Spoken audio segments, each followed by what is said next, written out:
Welcome to Tribe of Tribes, your monthly window into alternative Arab culture. I'm Aziz. And I'm Brian. Add Yusuf to the mix and we make Quasiana, a Seattle-based rock band with songs in Arabic and English. Alternative Arabia is defined by its outcasts, minorities, and vulnerable communities. So once a month, Brian and I get together to talk about our band and global affairs shaping the world. Our listeners can expect segments that dive deep into artifacts, narratives, and complex topics demanding our attention. We all come from a tribe, whether it's by birth or choice. This is where everyone's baggage becomes one big pile. Beyond a podcast, it's a tribe. Welcome to Tribe of Tribes. We're doing episode 2, which is going to be focused on a topic that's very close and dear to our hearts, around Palestine. And it's a very big topic, so obviously we won't be covering even like 0.01% of what's been happening there, but it's really important to talk about, and we also as a band have been actively focused on the topic, for me personally, for a very long time. Yeah, I guess my first even knowledge of Palestine, I grew up Mormon, the whole apocalypse and reformation of the state of Israel, that's taught. But did I understand what that meant, or specifically what they were meaning with modern day Israel? No. Like, I just understood that was like a fact, but I didn't understand any of what I would further learn, I guess, 2022 when we met.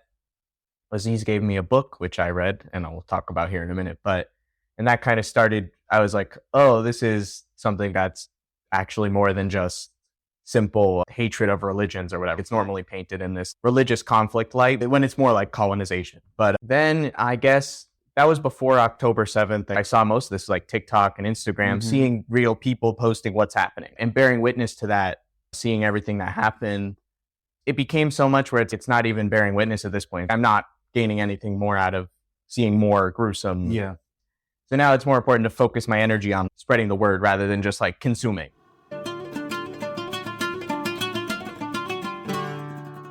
So the Palestinian struggle is one that everyone connects to. It's one that everyone has some narrative into, but it's really important to center what their experience is. And for me, a lot of that has been to strip away some of this symbolic resistance and really try to elevate that resistance into what you're talking about in terms of socializing the message, increasing people's awareness of what needs to happen in order for us to reach peace. And so part of this exercise is to dig into their literature, to their documentaries, their movies, their books, their everything like that. And interestingly, artifacts that we've chosen today are not necessarily by Palestinians, right?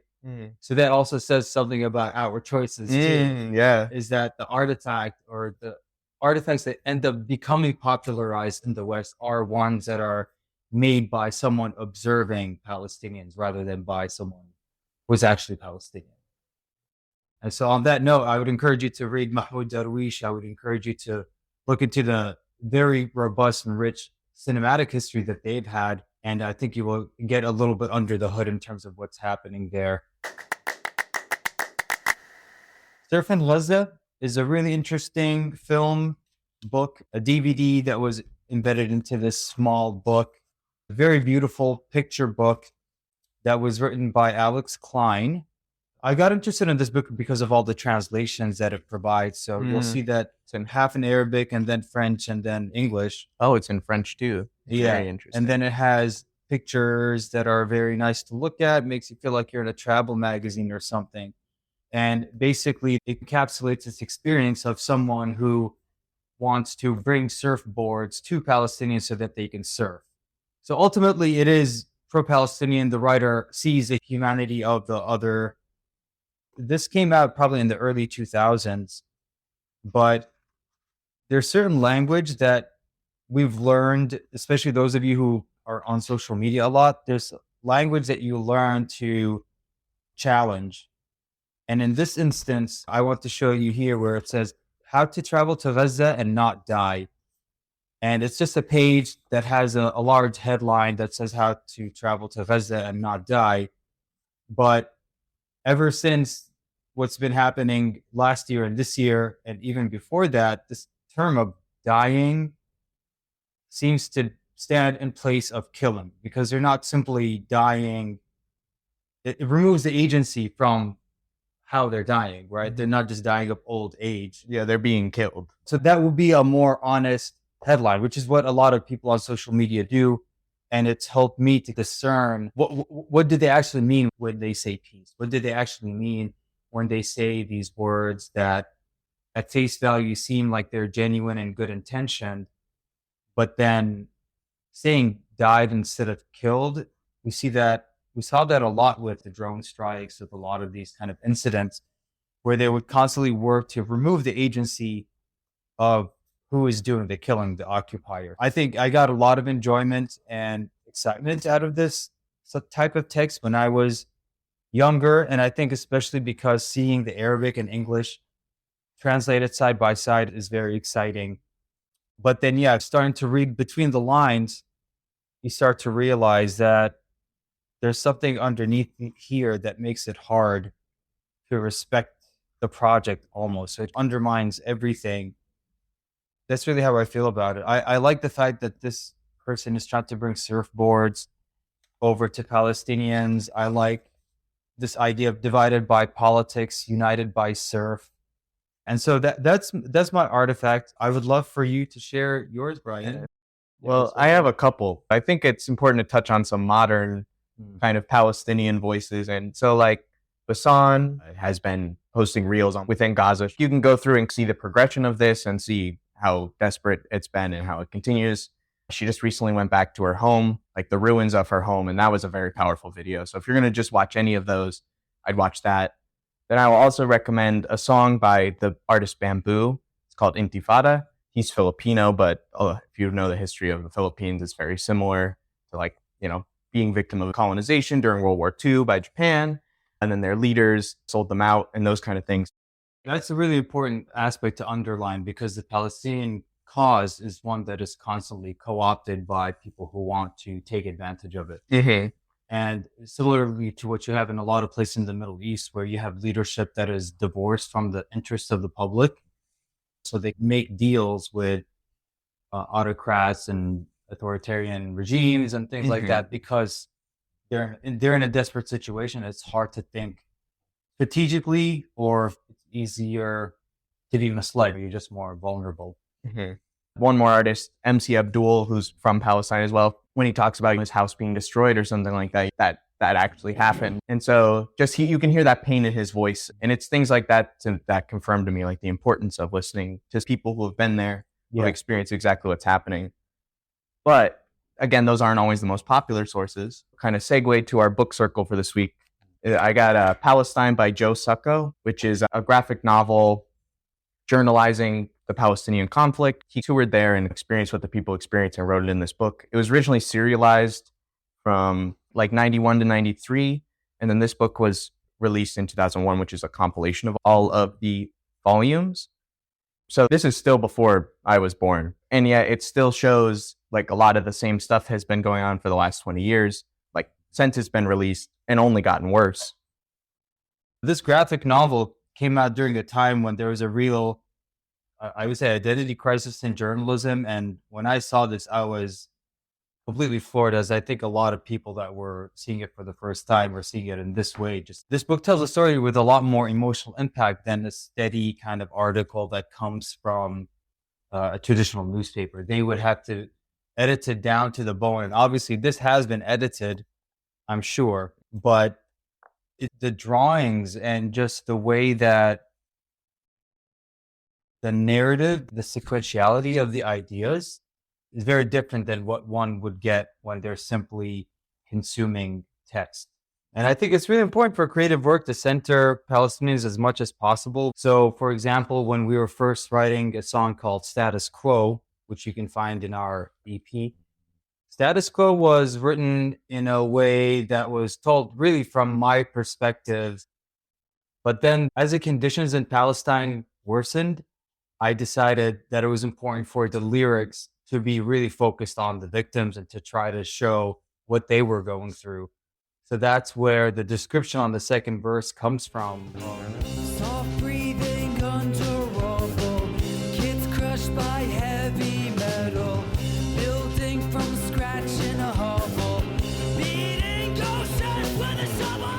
it shows a lot of problems. The problems with imperialism as a whole and colonization, thinking that your way of life is better and destroying someone else's way of life and forcing them to assimilate is the correct way, which I hear that sentiment definitely carried in a lot of white spaces, that the U.S. needs to help Israel to keep the world in order over there. The U.S. isn't the one coming and saving the day. They're the ones who are fucking it up, but they're always painting themselves as the white savior, right? And it's not just them tooting their own horn, but it's also the powers in the Middle East also doing that. They maneuver internally to make it seem like they have their own strategy and their own vision, but in reality, everyone understands that these are almost like mandates handed down from generation to generation, from country to country, and that so much of it is undermined by the economics of the region. Like, how do you secure a better life for your people, and who is going to enable you to do that? The U.S. with their money backing. Like, if you are not under their thumb, you don't have that backing. You want that Silicon Valley, Hollywood. To not see that these countries are, like, they're beholden to the U.S. because of our bully power, basically, because we hold the bigger stick, so to say. That's not a good state for the world to be in. That's why there's resistance. We're constantly causing this pressure. I want to just touch on like the Ukraine and how we saw people really come out for Ukraine. I still see people with those stickers on their car, but we didn't see the same like media support for Palestine. So it was interesting for me to see that we side with the oppressed on one side, but side with the oppressor on the Israeli-Palestinian conflict. But again, we have to, because the U.S. has a very strong connection with Israel. Every president, bipartisan, goes there and kisses the wall and stuff. And it's like, why is that ritual important for every president to do? The U.S. claims to be like, oh, we love America. Yet we are beholden go and do this ritual every time for when a president is elected. And that's, so who's our real alliance with? A lot. You're on an Instagram, social media diet of sorts. Right? Yeah, diet. That's a good way to put it. Yeah, I pretty much just use it like once a month on my computer. Yeah. I don't even have it on my phone. I download it on my phone if I need to post stories or whatever or something from my phone, but I download it, use it for its function, and delete it. I try not to scroll on it at all because it's consuming. And so I've been trying to fill that time with reading books, which if you want to look at my posts, I post my books every month. So we're 1 month in, we'll see. But yeah, the internet is uniquely poised to have the opposite. For every, say for Reddit, for every r/vegan, there's an r/anti-vegan. And like, I follow both of those on my personal Reddit page. What does the anti-vegan have to say? They're just usually talk about how it's like a point of privilege, how it's unhealthy, those kind of things. How it's unnatural, which is the appeal to naturality is pretty much most common fallacical argument. I've followed them for like 2 years and not found anything that's changed my mind. But like every version has that. Like you have natalists and anti-natalists. So it's interesting to dive on both sides. And if you're new to a topic, it's actually, I think, really important to see the polar ends and then decide for yourself what you believe.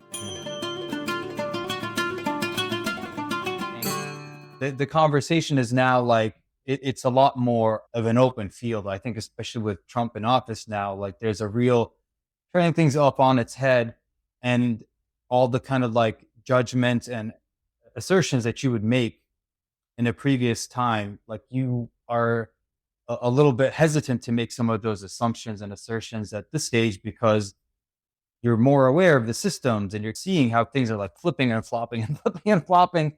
And you don't want to be caught in that activity where you're like embarrassed by something you said previously. And so I think that's a little bit why people choose silence. Sometimes it is weakness, fear, all those kinds of things. But then there's also an aspect of it of just being unsure. I do want to loop back to the extremist thing and seeing both sides. Because if you go see the Israeli government, it cements the fact even more. They're directly calling for a genocide, or whatever they're saying directly, and you see how inflammatory it is. Then you see the people on the ground who are showing what's going on, and seeing the juxtaposition of that is extremely important to make your decision. If you're only watching one side, you're just seeing the reactionary part of it.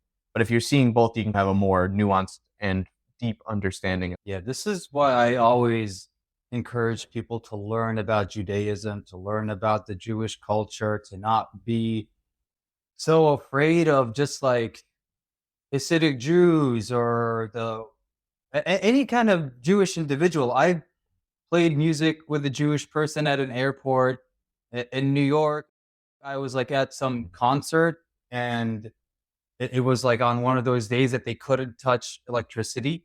So a Jewish person called me into the store, and they're like, "Hey, I had no idea what this guy wanted. What looked like a very conservative Jewish person."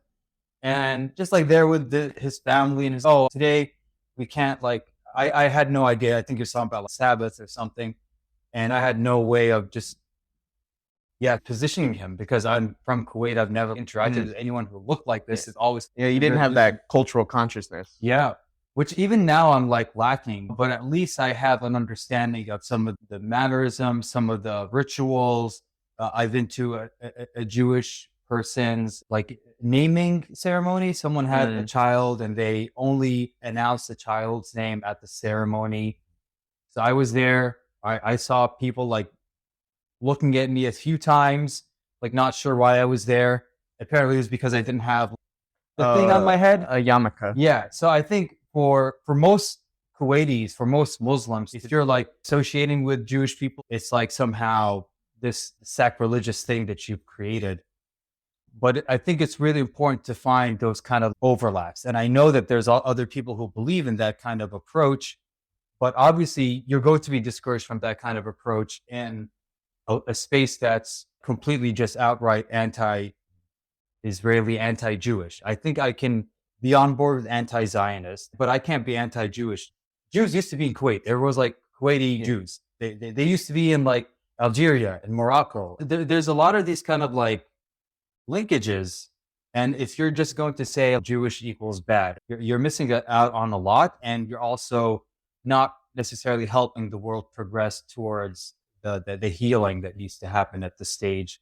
There's still a lot of aggression and the wounds are all just open. Even with this ceasefire thing, just like rant a little bit.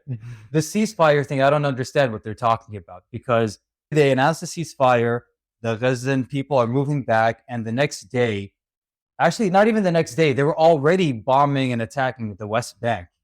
And everyone's treating it like it's, this fragile thing that like we don't want it to break. And there's these incidents and there's this kid that was shot because they were going back to their home or whatever. So it's just like the violence against Gaza has basically decreased from, let's say, 100% down to 5%. And that 95% has now shifted. Basically, they're back at it with Lebanon. As observers, we're bearing witness, we're observers to what's happening.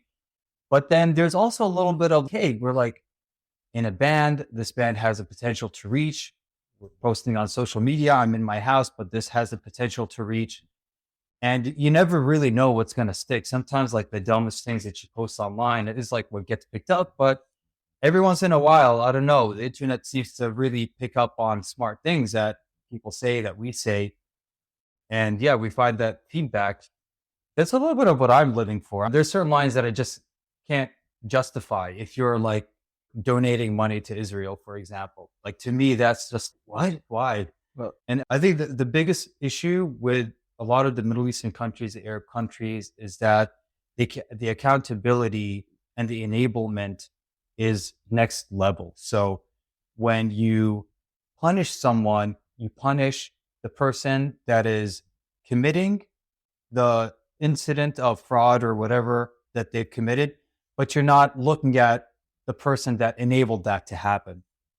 So people coming illegally into the country or people doing something like real estate fraud or something, typically they will employ agents or they will employ an expat, someone who's like in desperate need, to carry out these things. And then government catches them and then they just punish the person that's doing the thing. And then they put them in the newspaper, hands behind their back with all the drugs or just like whatever. And there's never really a desire to address the underlying issues. It's not necessarily limited to the way that the Arab countries or Middle East operates, because I think that's a lot of how the US operates here too. It's like you want to make people less ignorant. You want to make people better at STEM jobs. You want science, technology, engineering, and math to be better. there's some deep-seated work that you need to do to enable that kind of culture to happen. And if you're going to go out against the Department of Education and you're going to discriminate and you're going to just do all these maneuvers, you're really just going to be stuck at point zero. Because that's not really a way to progress No, from there. it's anti-progress. I think we're pretty pro-progress. And I think that's really important to embrace the inclusivity, make the cultures more porous, make it more multicultural, make it more pluralistic. And that's how we're all going to thrive. Is if someone hates the government, it's going to be okay. If someone loves the government, that's going to be okay. And just let the numbers and the research bear out the results instead of trying to force your way onto others. Yeah, and I think we're also like talking about specifically this issue, but in general, like we're talking about it not only from a progressive lens, but also a privileged lens. Yeah. We're here sitting in Seattle, nice and cushy and air Mhm. conditioning or whatever, right? Yeah. We're not being bombed. We're not under the thumb of an imperial power or anything like that. It's really important, at least, especially for me, coming from a place of privilege. I've never been under threat of U.S. military, but also not even the police or anything like that. Like, I don't feel nearly as threatened as someone else, maybe even you would, when you get pulled over. Yeah. So I have a lot of that unique privilege, and I think that is been extremely important as I see how little privilege there is in the world. That it's important that I speak up for any injustice I see. That's why I'm reading all these books. I think it's really important to hear and really understand the voices from a historical context, but also not only just filtered through a modern YouTube video, which is basically one person's bias making a large essay, but instead reading multiple books on a subject or something like that, I think is more important. Also, getting detached from the scrolling and the just like consumption mindset is because that's so privileged to just be able to sit and consume infinite amount of content and not create anything, not release anything.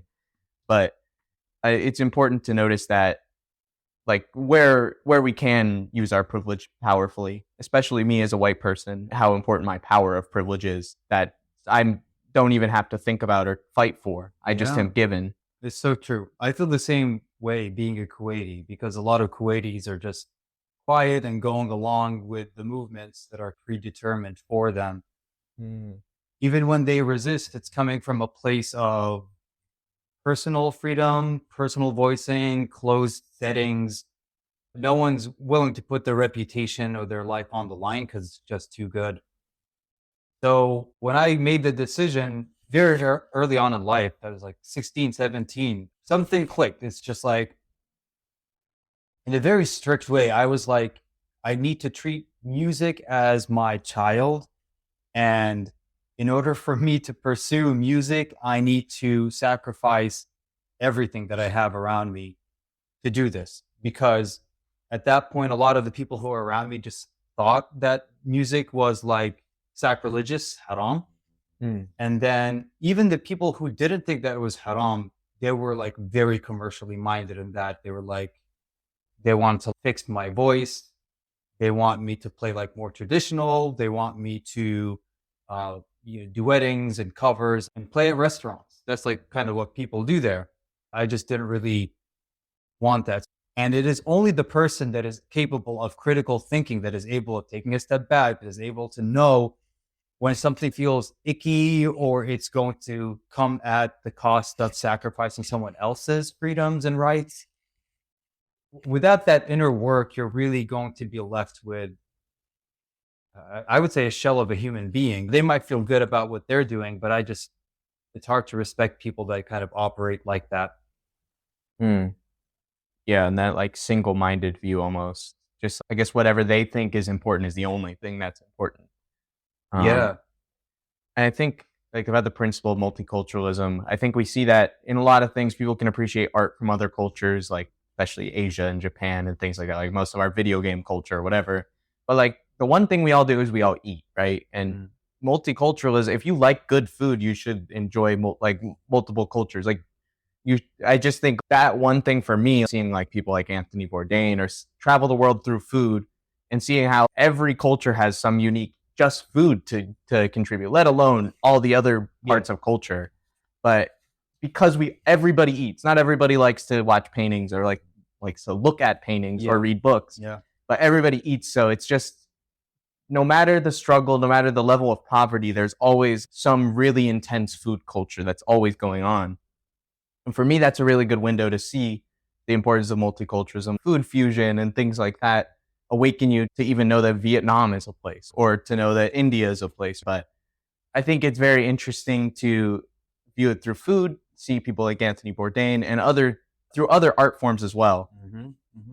Yeah, I think Anthony Bourdain is a good example too, because he's always been the type that kind of mixes in with all different levels of society as well. Like obviously you have the multiculturalism appreciation going, but he, as someone who came from the bottom rungs of the food world, he's not this kind of culinary chef coming to you from an anthropological perspective or something. Anthony Bourdain is just real. He's about the food.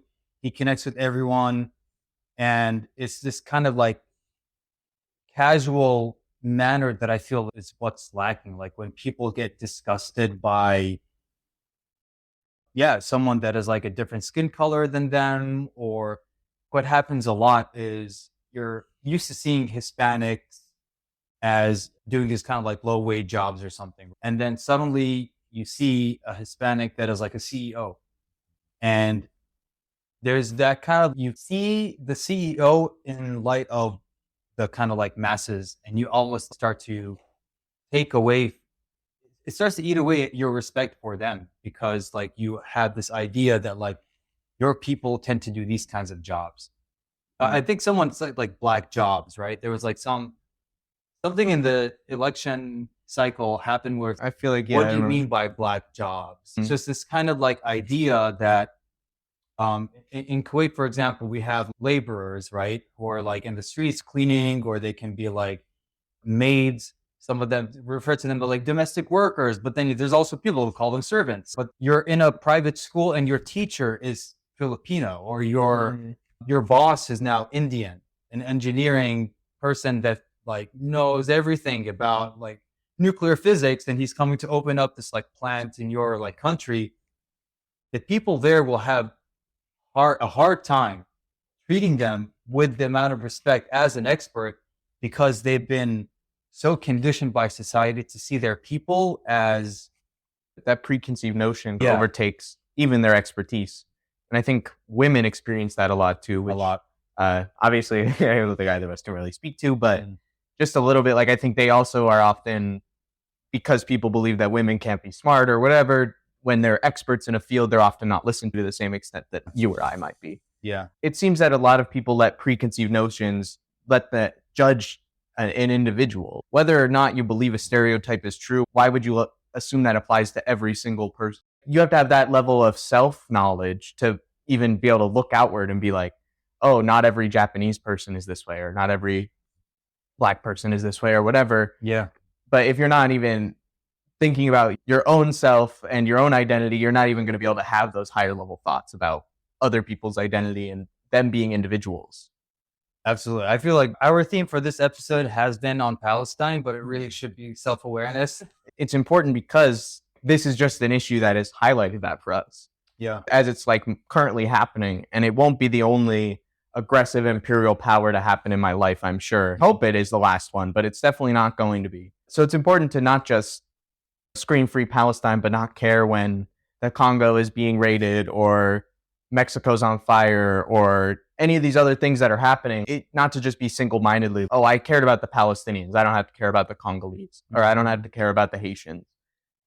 It might not be the same people doing it, but it's the same othering of other people and thinking that one group is better and deserves to oppress another, which is never true in any case. Yep. I think in closing, you're going to give us an Arabic word. Yeah, and then the word for today is kitab, which simply means book. We got books. Yeah. We love them. showing the So camera here. remember that. Kitab means book. Yeah, go to your library, check out a book today. Check out a book. A kitab. Kitab, yeah. Kitab. Okay. And then the plural of it, many books, is kutub. Wait, what was that? Kutub. Kutab? Kutub. Kutab? Yeah. Okay. So kitab is one book. Kutub is many books. Okay. All right. Yeah. Thanks for listening and watching. We're gonna play a little bit of our song "The Journalist" here at the end, I think, so you'll hear that. If not, this will be cut out of the podcast. You won't hear this part anyways. All right. Thank Thanks you for- so much for joining us. We are Quiziana. This is Aziz and Brian. Thank you for listening. If you're all the way at the end of the podcast, we really appreciate you taking the time. Enjoy. Have a good one.